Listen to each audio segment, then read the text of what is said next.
What's going on, guys? Welcome to our YouTube channel.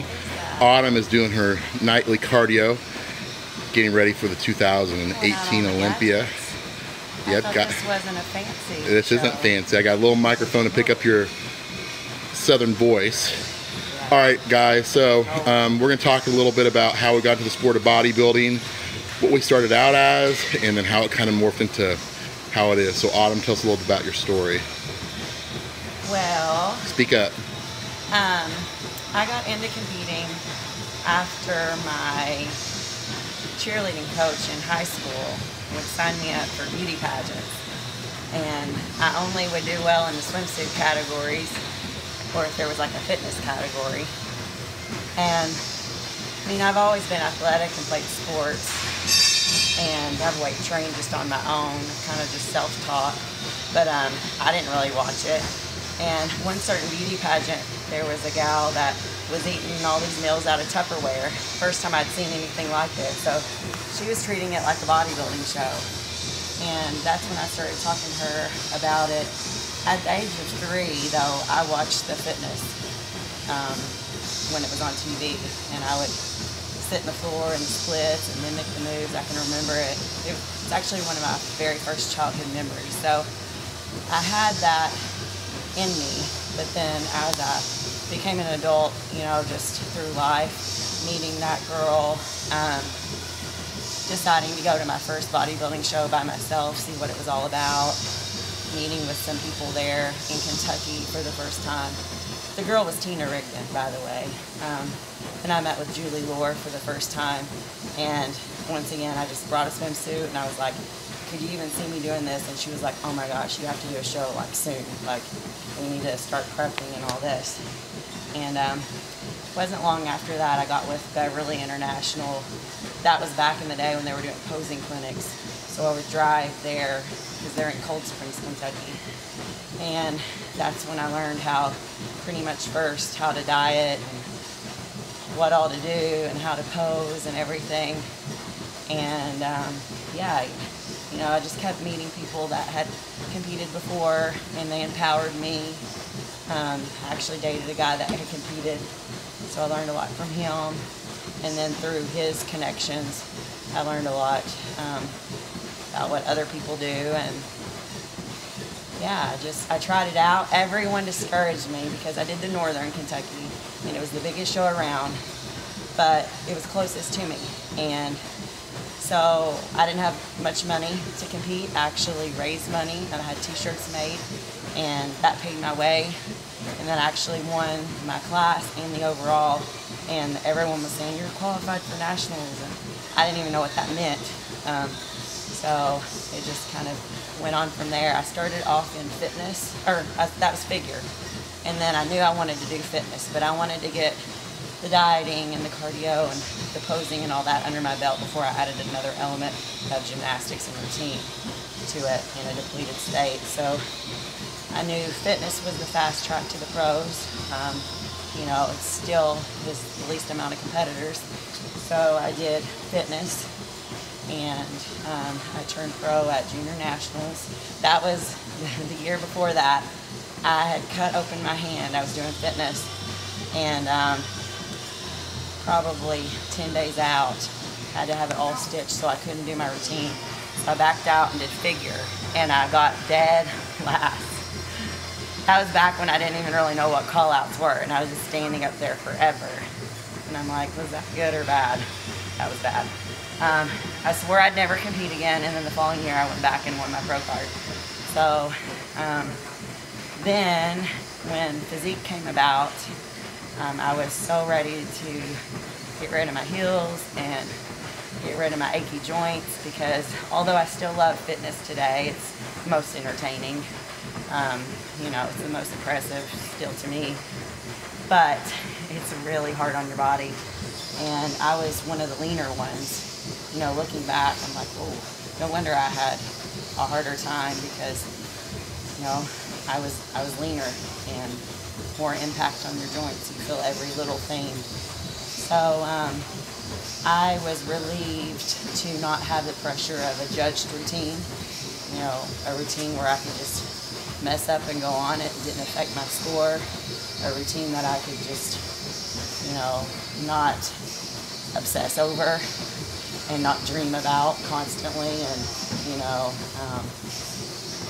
it was a relief. So I did physique, and it's worked out well for me. I almost switched back to figure just recently, just because my body wasn't really cooperating, and I thought, is it going to? And I'm more of a figure body. The looks changed a lot, but then again, every show is different too. So some shows I feel like the looks changed, and then other shows I think, oh well, it's still the same. So we'll see what they judge at the Olympia, what kind of look they go for. But yeah, I changed it back to physique last minute after talking to a lot of judges, and obviously you, my husband, and the coach Shelby, and the opposing coach Candy, and my soup maker CJ. You know, I really listened to, first and foremost, what those core people had to say. So I could go either way. I was real excited about doing figure. Once again, it was a relief again.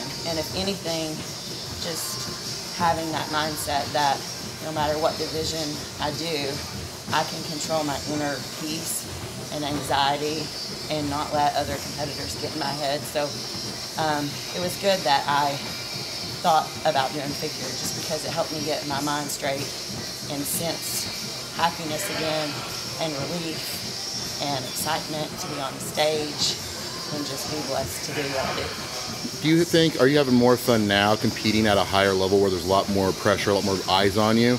Or do you have more, I guess, more fun competing at local shows where nobody really even knew your name or knew who you were?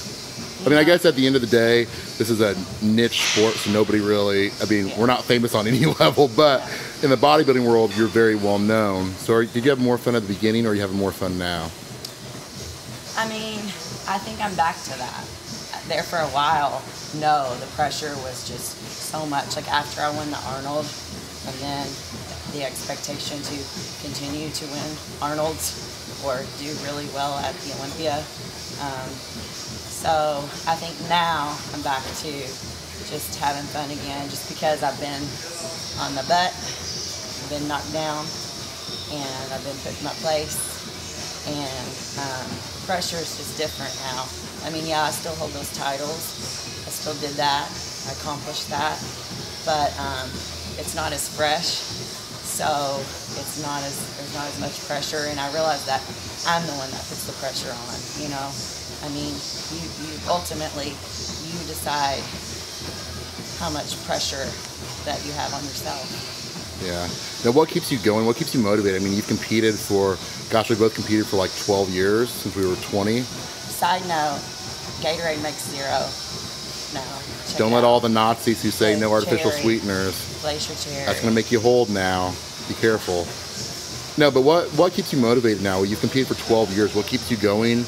And, I mean, a lot of people, it's like a one and done show. I mean, you're a veteran, so what keeps you pushing, and what keeps that mindset of wanting to become better and keep on going in the sport?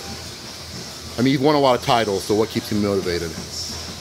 Well, you know, I feel called to do this. I'm very stubborn. I don't give up easily. But the fact that I have done well, you know, you kind of get sucked in. And if you're doing well, then, you know, might as well keep doing it. I mean, this is only one phase of my life. And one day I won't be able to compete. And, you know, every day I'm around people that can't even walk. You know, some of them can't even sit up as a physical therapist in a skilled nursing facility primarily. So it's just a blessing for me to be able to compete. So if I can, I will. I'm doing well. You know, why stop now? So I guess that's what motivates me. All right. Crazy.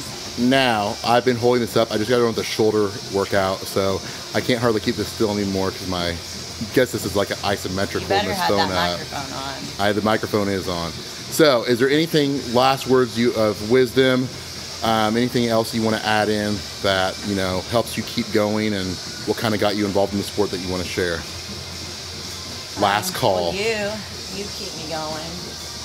You know, you're in here, so I'm in here. Yeah. Yeah. That's just kind of a given.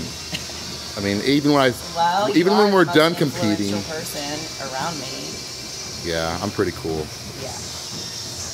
I'm pretty awesome.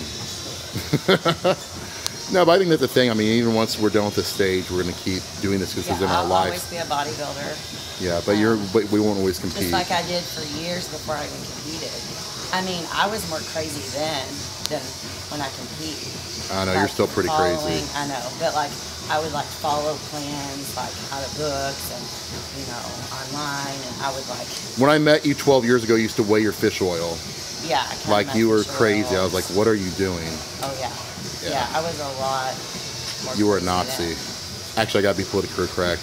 I don't know. I gotta think another word other than Yeah, Nazi. you're gonna edit that out. I'm gonna have to edit. Wait, we don't edit. Then So, edit that out. if you're Jewish, I love Jewish people, so don't take offense.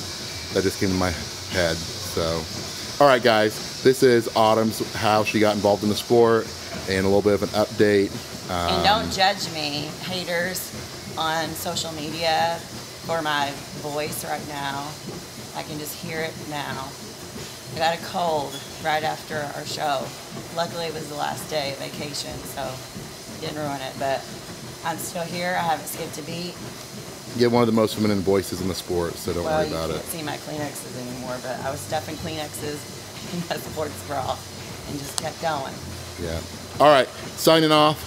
We'll be back, guys. Hopefully you enjoyed this video. Leave comments, encouraging, or anything we need to fix. We're new at this. We're doing this for you.